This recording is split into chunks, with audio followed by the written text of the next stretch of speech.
Bueno, vámonos a la columna. Ayer me preguntaron varias cosas de pues cómo veía yo el escenario electoral. Les platiqué a la hora del programa, ya tenía yo el texto de esta columna y les dije mañana se los explico en la columna. Espanto en Palacio. Xóchitl se va, se va, se va. Algunos de quienes con frecuencia hablan con López Obrador dicen que está intratable, en permanente mal humor y cada día más irracional. Más aún, describen al presidente mexicano como fuera de sí, sobre todo cuando a diario le entregan el reporte de la campaña presidencial y del consistente avance de Xóchitl Gálvez en las encuestas. Y es que conforme se acerca la elección del 2 de junio, en Palacio han pasado de la excesiva confianza al asombro cotidiano y hoy al verdadero espanto, al comprobar que la candidata oficial se desliza a la baja frente al crecimiento sostenido del aspirante opositor. Incluso los propios genios de Palacio pronostican que luego del debate del domingo próximo, Xóchitl Gálvez habrá rebasado a Claudia Sheinbaum en una tendencia que parece irreversible. Claro, sin reversa mientras que no aparezcan las medidas extremas desde todas las instituciones del Estado contra la hidalguense. Sí, ya que lo que pudiera ser una buena noticia para los opositores de la coalición PRI, PAN y PRD, es decir, que Xóchitl está hacia arriba, en realidad es una verdadera bomba de tiempo, ya que de mantenerse la tendencia ganadora de Xóchitl, también se acrecienta el peligro de un autoritario manotazo presidencial, un manotazo autoritario del presidente.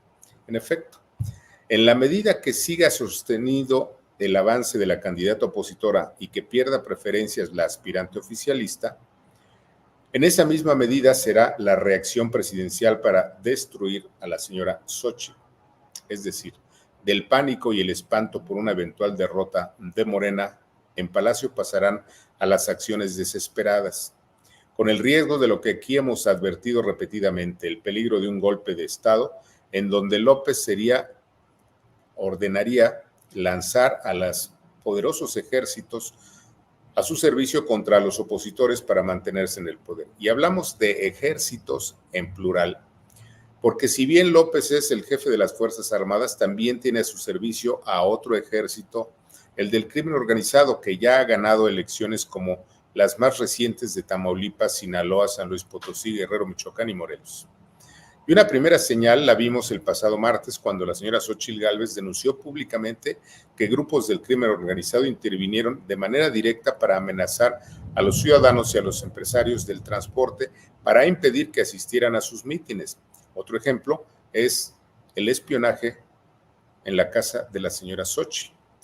Por eso, las preguntas, ¿imaginan el poder de los grupos criminales para imponer en todo el país el voto a favor de tal o cual candidato? En una elección como la del 2 de junio, en donde no solo se elegirá presidenta de México, sino que se renovará un tercio de los gobiernos estatales, además de la capital del país, una veintena de congresos locales y miles de alcaldías. Por esa razón, también en días pasados, desde Palacio, salió la instrucción a todos los gobiernos estatales y municipales de Morena para intensificar la elección de Estado a favor de la candidata oficial, lo que ya provocó serias fracturas en todo el llamado Corredor del Pacífico, que en su mayoría son los estados en manos de Morena, pero bajo el control del crimen organizado. Nos referimos a entidades como Baja California Sur, Sinaloa, Sonora, Nayarit, Colima, Oaxaca y Chiapas. Pero además, la orden también llegó a entidades totalmente en manos del crimen, como Guerrero, Morelos, Michoacán, Tabasco, Zacatecas y el Estado de México. Dicho de otro modo, que el dueño del partido Morena, hoy convertido en todo un señor feudal, no está dispuesto a entregar el poder a nadie que no sea su elegida, la señora Claudia Sheinbaum. Y para alcanzar tal propósito, Obrador está dispuesto a echar mano de todos los recursos que sean necesarios, incluso usar la violencia contra los críticos, opositores, incluso desbarrancar la elección, promover un golpe de Estado y, en el extremo, destruir la democracia como hoy la conocemos.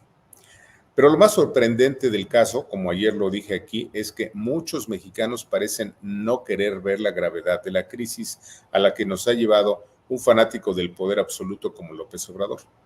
Salvo contadas excepciones, no aparecen en defensa de la democracia y de las libertades los grandes empresarios, los reputados intelectuales y los grandes medios de comunicación. Peor, Ogaño vemos extremos de cobardía ciudadana entre quienes antaño se decían férreos defensores de la democracia y se rasgaban las vestiduras por elecciones libres, creíbles, equitativas y confiables. Cobardía entre amplios sectores sociales que prefieren voltear para otro lado ante el peligro que está enfrente de nosotros.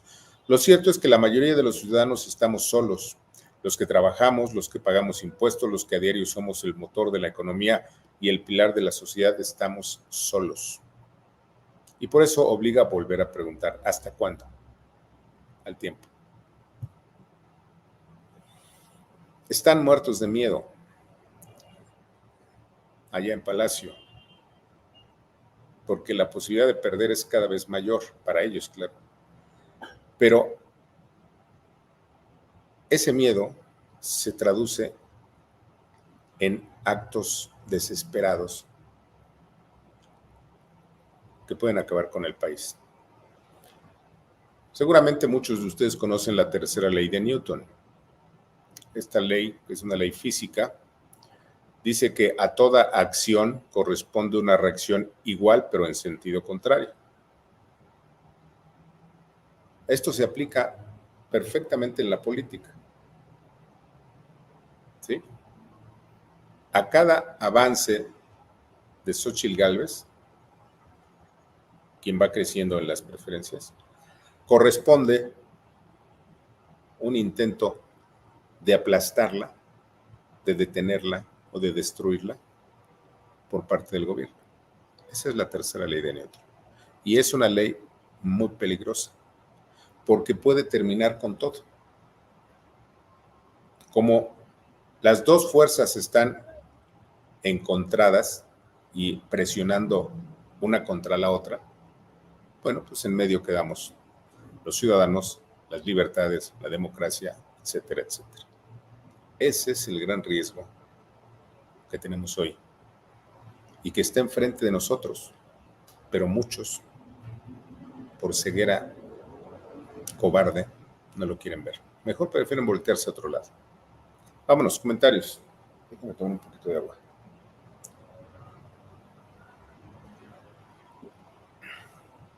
Víctor Manuel Favila, buenas tardes, maestro Alemán. Saludos desde Guadalajara. Víctor, un abrazo. Rubén Peñalosa Andrade, buenas tardes, maestro Ricardo. Viernes de Huachicol. Saludos y bendiciones desde Zaguayo, Michoacán, un